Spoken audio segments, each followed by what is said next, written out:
हाल फिलहाल में हमारे देश में कोरोना से तो मौतों के तमाम सारी चर्चा होती है, लेकिन तमाम ऐसे रोग भी हैं जिनसे बहुत ज़्यादा मौत हो रही है, लेकिन उसके बावजूद उस पर बहुत ही कम ध्यान है।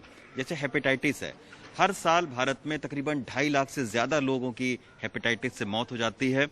इनसे इस बीमारी से कैसे बचें, इसकी पहचान कैसे करें, इस पूरे मामले पर बातचीत करने के लिए हमारे साथ में ILBS के vice chancellor SK Sarin sir हैं, जो बहुत ही मशहूर डॉक्टर हैं देश के।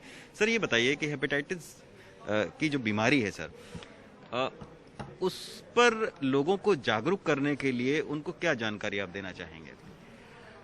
देखिए, लिवर आपके शरीर का मास्टर रेगुलेटर है। आप जो खाते हैं या पचाते हैं वो सब लिवर के ज़रिए है। और लिवर में अगर वायरस चला जाए, जैसे मेन मशीन है आपकी, उसके अंदर कोई गड़बड़ आ जाए तो मशीन ख़राब हो जाएगी। तो ये वायरस जनरली हेपेटाइटिस बी और सी के हैं, जो आपके लिवर जैसी मशीन में चले जाते हैं, बहुत समय तक शांत रहते हैं, फिर बाद में गड़बड़ पैदा करते हैं। और बॉडी के अंदर एक वीकनेस है, जैसे कोरोना आया तो आपने निकाल दिया तो बच गए, पर हेपेटाइटिस बी और सी अगर 6 महीने रुक गए तो बॉडी नहीं निकाल पाती, वो क्रॉनिक हो जाता है। और जिसको क्रॉनिक बी या सी का वायरस लिवर के अंदर है, उसमें 10% से 20% में डैमेज होता रहता है। मतलब लिवर सिकुड़ जाता है, श्रिंक हो जाता है, कई बार कैंसर बन जाता है उनमें। तो हम उन 10 या 20 को बचाना चाहते हैं और बाकी लोगों में नया इन्फेक्शन नहीं होना चाहिए। अच्छा, आता कैसे? बी और सी दोनों ब्लड से आते हैं। जैसे अगर मेरे को बी या सी है, मेरा खून किसी को चढ़ गया या मेरी उंगली में ऐसी सुई लगी, वो सुई से दूसरे आदमी को सुई लग गई, या कान छिदवा लिया उस मेरे वाले सुई से किसी ने, तो ऐसे बी या सी से एक से दूसरे में वायरस चला जाएगा। अच्छा, माँ को है, माँ का पेट में बच्चा है और हेपेटाइटिस बी है, तो माँ से अगर बच्चा पैदा होगा तो उसको भी हेपेटाइटिस बी जाने का पूरा खतरा है। तो अगर हम ये ध्यान रखें कि साहब एक व्यक्ति जो संक्रमित है बी या सी से, उसका खून या बॉडी के सिक्रीशन दूसरे में ना जाएं, तो हम बच सकते हैं। और बचने के बड़े आसान तरीके हैं।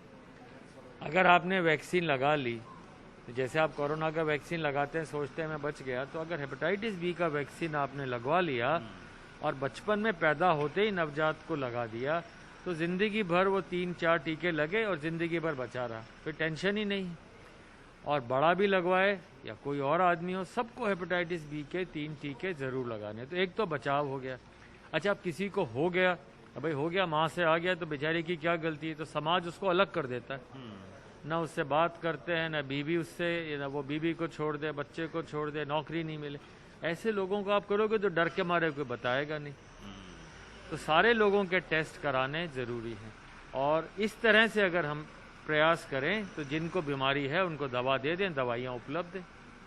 अच्छा सर, एक चीज और है कि जो विश्व स्वास्थ्य संगठन है वो ये बोलती है कि 2030 तक इस पूरी बीमारी को खत्म करना है, लेकिन हमारे देश में सर मरीजों की तादाद बढ़ रही है। ऐसा क्यों सर हो रहा है? भारत में 2030 का जो टारगेट दिया है उसमें यह है कि नए इन्फेक्शन 90% कम हो। अच्छा। और जो डेथ हो रही हो या कैंसर हो रहे हो हेपेटाइटिस बी या सी से, वो 65% कम हो जाए। ये टारगेट रखा है, पर मुझे लगता है ये थोड़ा मुश्किल है।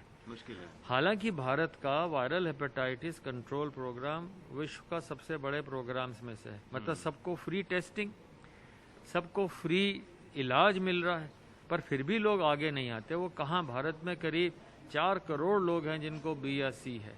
तो वो कहाँ छुपे हैं? तो मैं कहूँगा, अगर आपको कभी पहले खून चढ़ा हो, 2002 या 3 से पहले खून चढ़ा, ऑपरेशन हुआ, या कोई एंजियोग्राफी या प्रोस्टेट की सर्जरी हुई, वो सारे लोग अपना टेस्ट कराएं, क्योंकि उससे पहले हेपेटाइटिस सी की टेस्टिंग ही नहीं थी 20 साल पहले। तो वो, अच्छा, वायरस को भी 20-25 साल लगते हैं कि लिवर को ख़राब करने में। तो अगर हेपेटाइटिस सी का टेस्ट किसी ने भी पहले कोई खून चढ़ा हो, अपना सी का टेस्ट करा लें। और हेपेटाइटिस बी अगर माँ को या भाई बहन को है तो आप अपना टेस्ट करा लें। इस तरीके से करने से आप बचे रहेंगे और दवाइयाँ उपलब्ध हैं। हाँ, प्रेगनेंसी में ज़रूर टेस्ट कराएं बी या सी से, जिससे नया होने वाला बच्चा उसको ना मिले।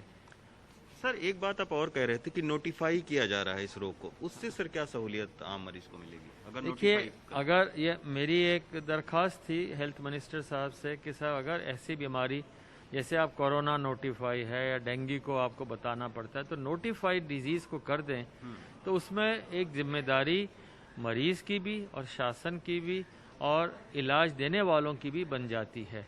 और नोटिफिकेशन से हमें पता भी लगेगा कि बीमारी बढ़ रही है या सेम है या घट रही है। तो नोटिफिकेशन कई कंट्रीज में है, अच्छा हाँ, पर हमारे यहाँ भी ऐसी सोच नहीं है, पर शायद हो जाए। और बी और सी के मरीजों की दवाइयाँ चूंकि फ्री मिल रही हैं तो ये हिसाब भी लग जाएगा कि भाई ये नोटिफाइबल है, इतने लोगों को दवाई दी, इतने लोग ठीक हो गए। तो अगर हमारा एम 2030 तक इस लड़ाई में जीतने का है और सारे बच्चों को अगर हम टीके लगाने का प्रण कर लें कि everybody who is born from today will get the birth dose and 3 more doses of vaccine, तो नई जनरेशन तो बच गई। करंट जनरेशन में जो इन्फेक्टेड हैं उनको हम दवा दे दें, पता लगा लें, और अगर एडवांस्ड हो तो स्पेशलिस्ट को दिखा लें। ये थे बहुत मशहूर डॉक्टर एस.के. सरीन सर, जो कि हेपेटाइटिस पर इनका बहुत ज़बरदस्त काम है। और ये जो हॉस्पिटल आप देख रहे हैं ILBS हॉस्पिटल, ये देश का माना जाना हॉस्पिटल है ऐसे मरीजों के लिए। तो डॉक्टर साहब का साफ तौर पर कहना है कि 4 करोड़ से ज़्यादा लोगों को हेपेटाइटिस की बीमारी है, B या C के वायरस हैं, लेकिन उसके बावजूद वो ट्रेस नहीं हो पा रहे हैं। जबकि ये बीमारी इतनी खतरनाक है कि हर साल देश भर में तकरीबन 2.5 लाख से ज़्यादा लोगों की मौत हेपेटाइटिस से हो रही है, लेकिन उसके बावजूद हम और आप इस पर गंभीर नहीं हैं। दिल्ली से अशोक माहले और आशीष भार्गव के साथ रवीश रंजन शुक्ला, NDTV इंडिया।